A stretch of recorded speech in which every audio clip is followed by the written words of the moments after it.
रावण दिग्विजय यात्रा में गया और हरिवर्ष में गया महाराज जी। हरिवर्ष में गया तो वहां से नृसिंह भगवान की मूर्ति ले आया। लूट तो लूट है, लूट में जो हाथ में आ जाए। रावण की गणना राजाओं में नहीं थी उस काल में, दस्युओं में थी। दस्यु माने डकैत। रावण की गणना दस्युओं में थी, इसलिए राम जी के एक पूर्वज थे, उनका नाम था त्रिशत दस्यु।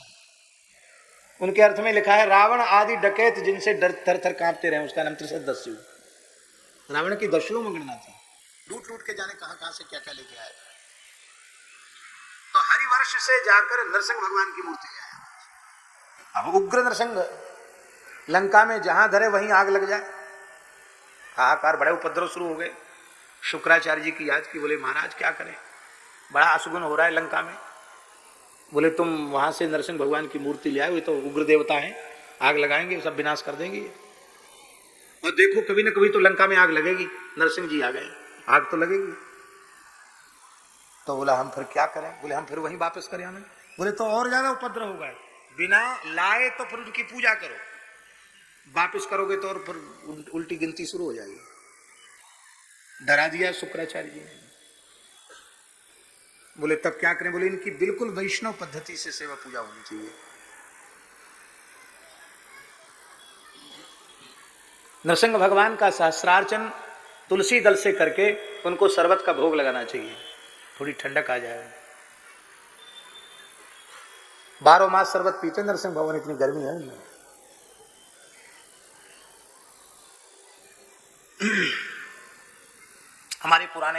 हमारे पूर्वज संत सब नृसिंह उपासक थे। नृसिंह भगवान की साधना उपासना हम लोगों की वैष्णव परंपरा में बहुत प्राचीन परंपरा से रही है।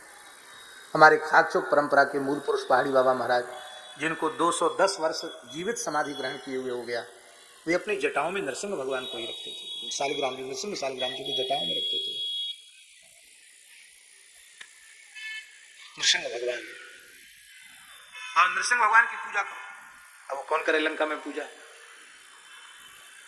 क्योंकि सब तो ना आहारी थे ना फलाहारी थे। बोलो फलाहारी जी।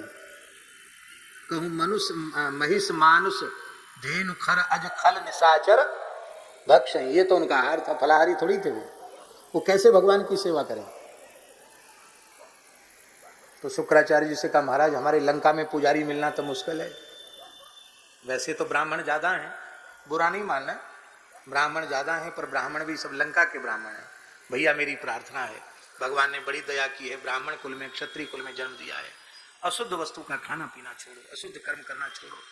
ये भगवान की कृपा को बहुत तुम ठुकरा रहे हो।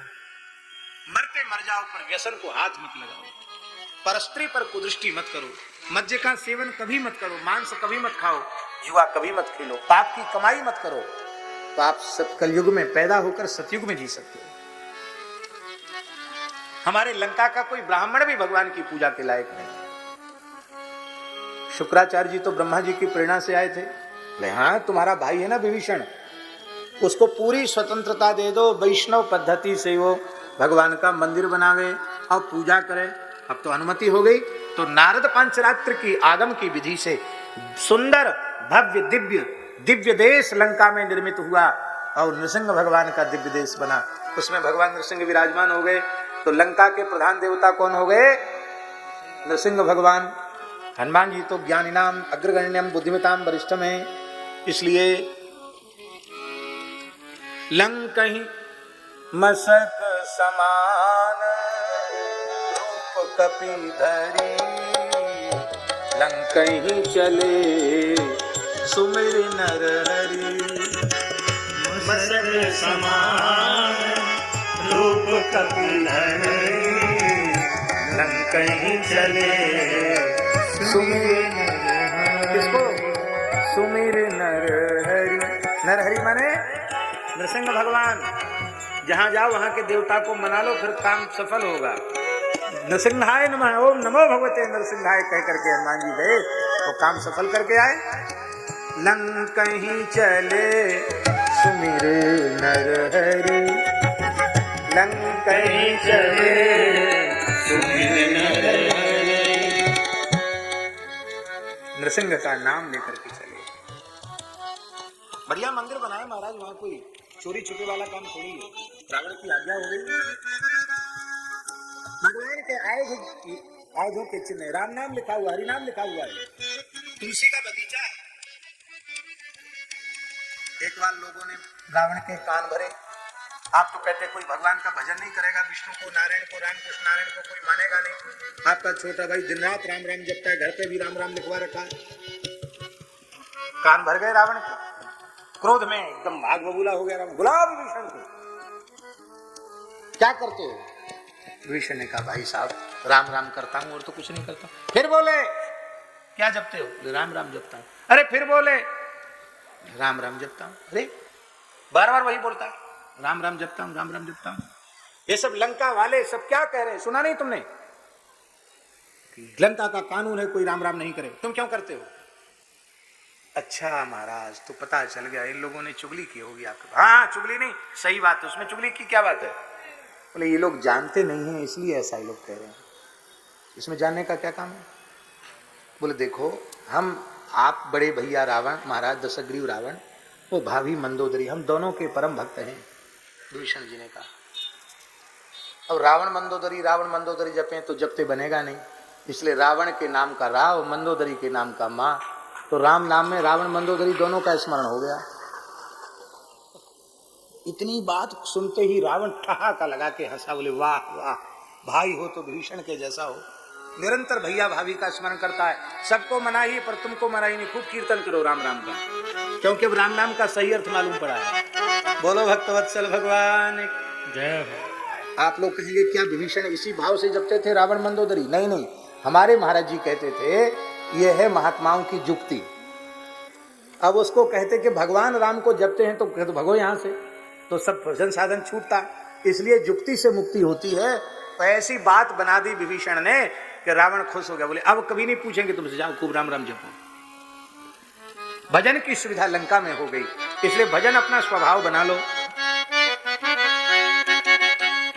थी बनावट भवन की भी मंदिर सरिस, थी बनावट भवन की मंदिर सरिस, नवल तुलसी के बिरवा अनेकों लगे, नवल तुलसी के बिरवा अनेकों लगे।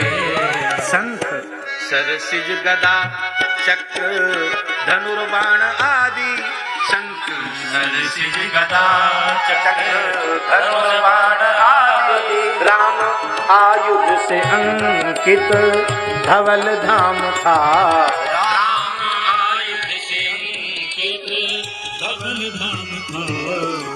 राम आयुध अंकित ग्रह शोभा वर्णि न जाए, नव तुलसी का वृंद कह देख हर्ष कपिराय, रहते रावण की नगरी निशाचरपुरी, राम भक्ति निभाना कठिन काम था, रहते रावण की नगरी निशाचरपुरी, राम भक्ति निभाना कठिन काम था।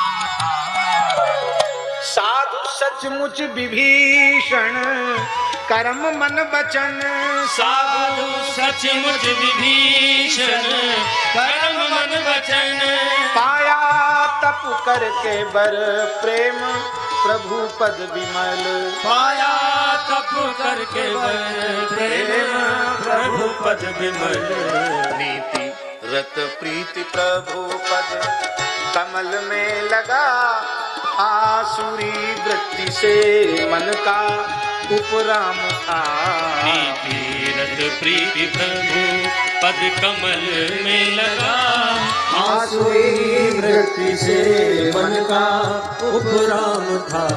रहते रावण की नगरी निशाचरपुरी, राम भक्ति निभाना कठिन काम था, रहते रावण की नगरी निशाचरपुरी, राम भक्ति निभाना कठिन काम था।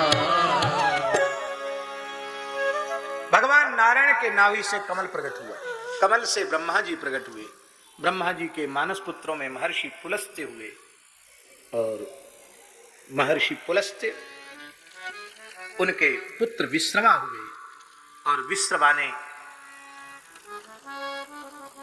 दानव कन्या, दैत्य कन्या, उनसे विवाह किया कैकसी से। और उनसे एक विवाह तो हुआ, उससे तो वैश्रवण कुबेर का जन्म हुआ एक पत्नी से। वो पत्नी थी करदम जी की पुत्री कबीर भोग। उनसे हुआ वैश्रवण कुबेर का जन्म।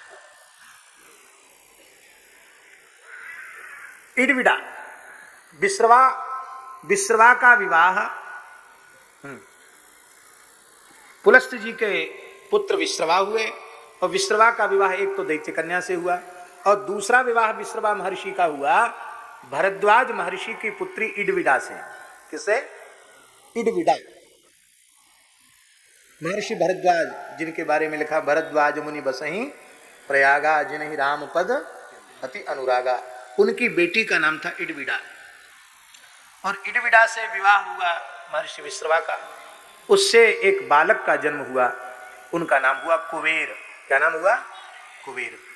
ये कुबेर जी जो हैं, इनका दूसरा नाम एडविड भी है, एडविड। इडविडाया अपत्यम पुमान एडविडा, इडविडा की संतान एडविड कुबेर। लोग कहते तो अंग्रेजी नाम हो गए, एविड, डेविड, वेविड, ऐसे नाम होते ना अंग्रेजों में। सब संस्कृत ही सब भाषाओं की जननी है, सब तरह के नाम अपने शास्त्रों में मिल जाएंगे।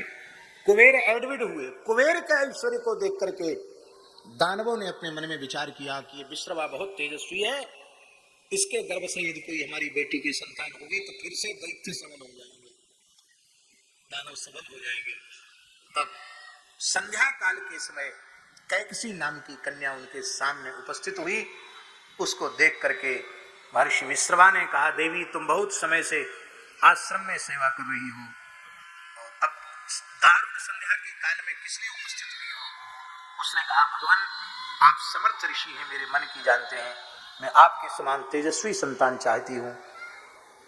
उन्होंने कहा, देवी तुम आसुरी वेला में उपस्थित हुई हो, इसलिए भयंकर 3 असुर तुम्हारे गर्भ से उत्पन्न होंगे। वो कांप गई, बोले महाराज आप जैसे तपोधन ऋषि से भयंकर संतान हो, इसमें तो आपकी बुराई होगी। उत्तम कुल पुलस्त करनाती, शिव बिरंच पूजे बहुभांति, ऐसे खानदान में ऐसा पैदा हो गया, बुराई तो आपकी भी होगी, हमारी भी होगी, एकाध तो बढ़िया होना चाहिए। बोले चलो देवी कोई बात नहीं, तुम्हारी सेवा से हम प्रसन्न हैं, इसलिए 2 तो ऐसे ही होंगे, पर तीसरा जन्मजात साधु होगा, उसका नाम विभीषण होगा। रावण, कुंभकर्ण और विभीषण ये 3 उत्पन्न हो गए।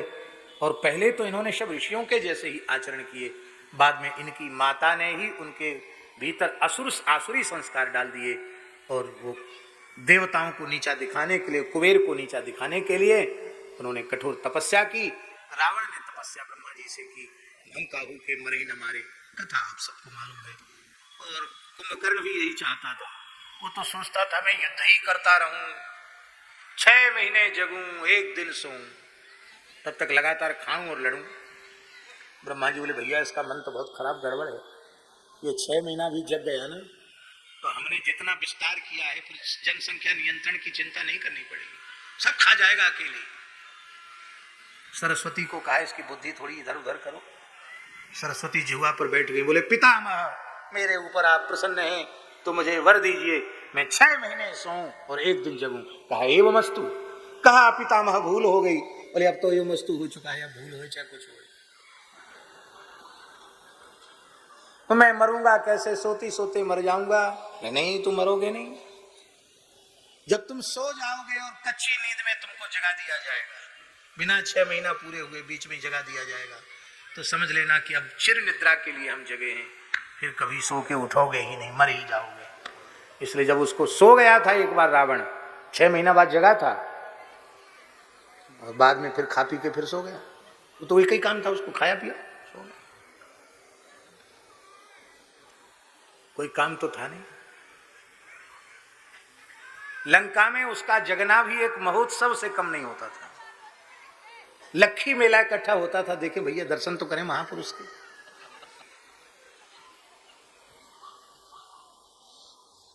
अमनिया करने वाले किसी औजार की जरूरत नहीं थी।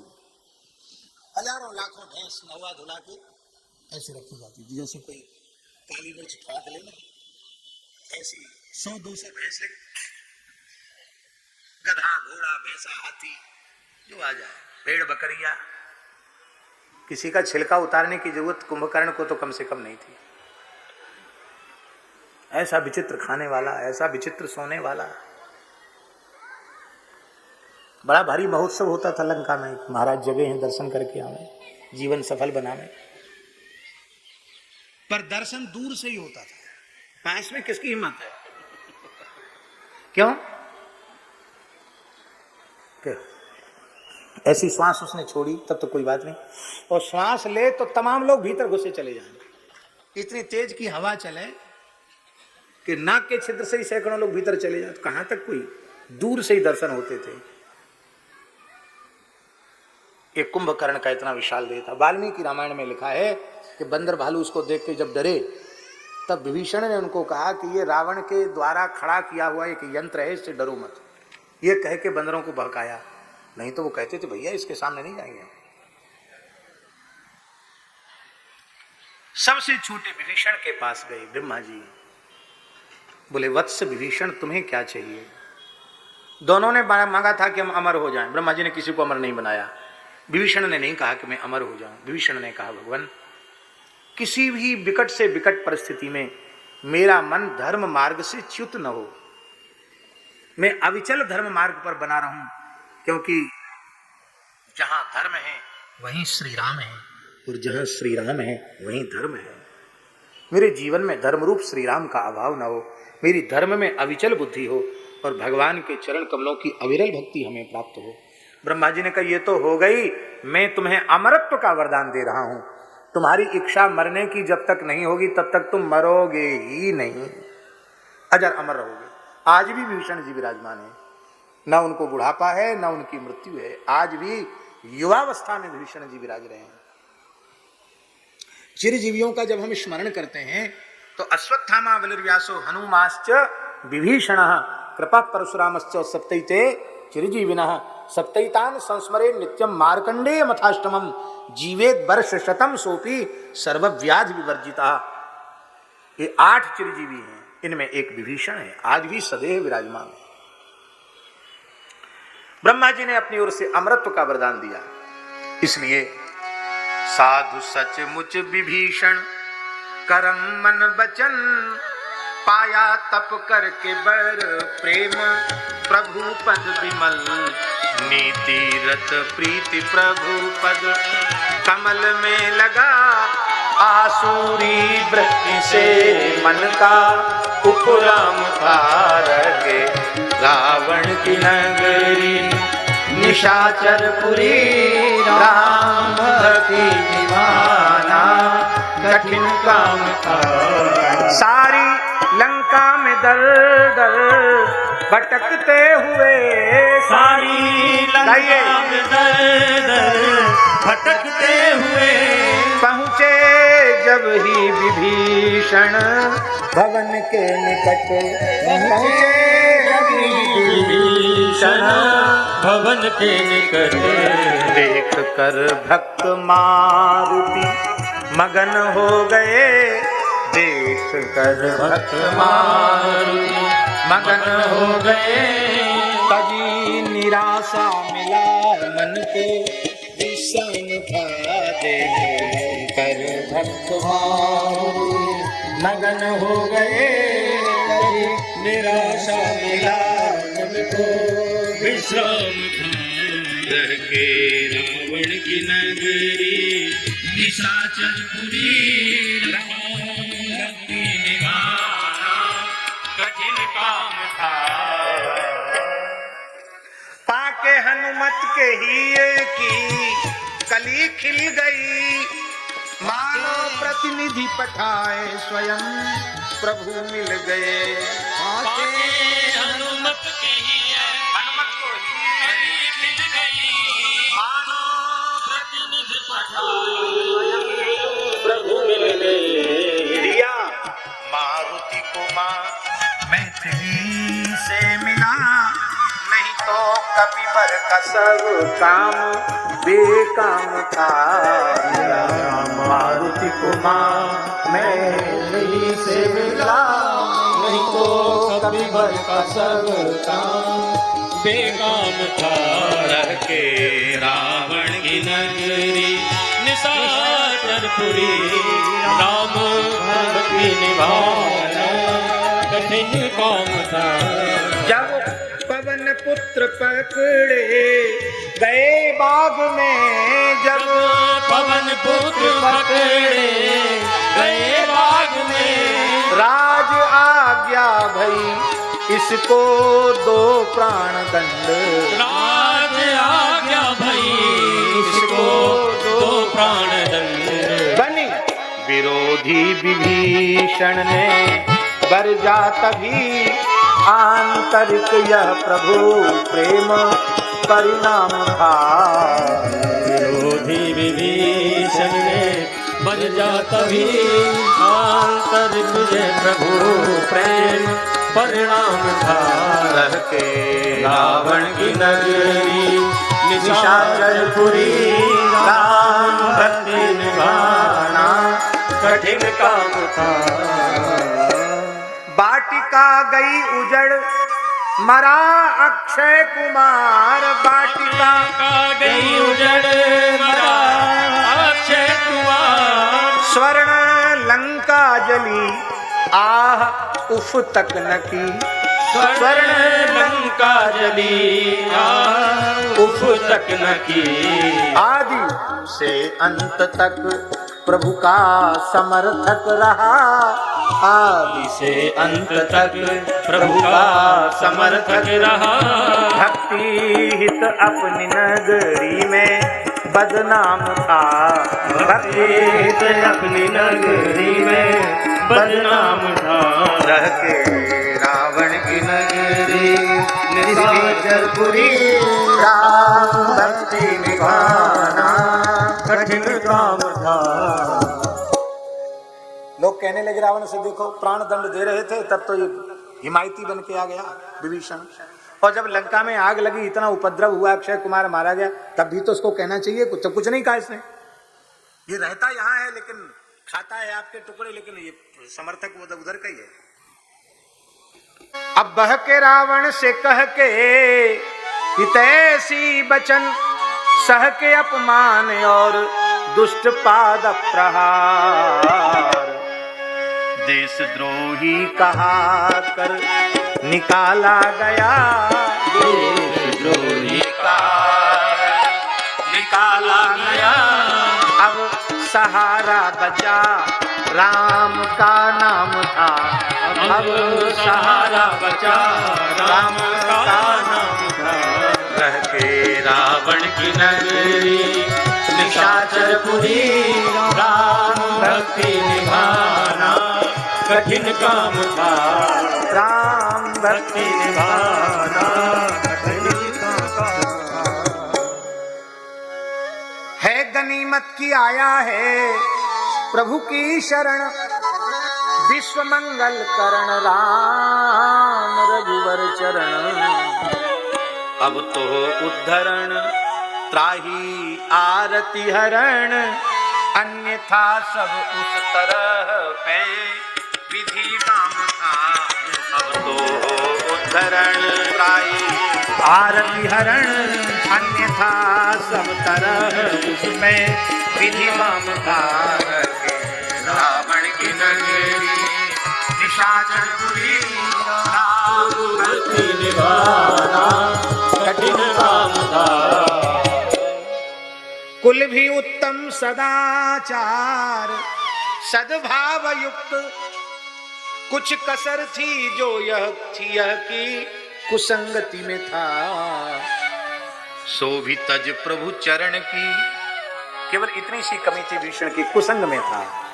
बरभल वास नरक कर ताता, दुष्ट संग जन देई विधाता। सो भी तज प्रभु चरण की शरण आ गया, भागया प्रभु नारायण को अभिराम था।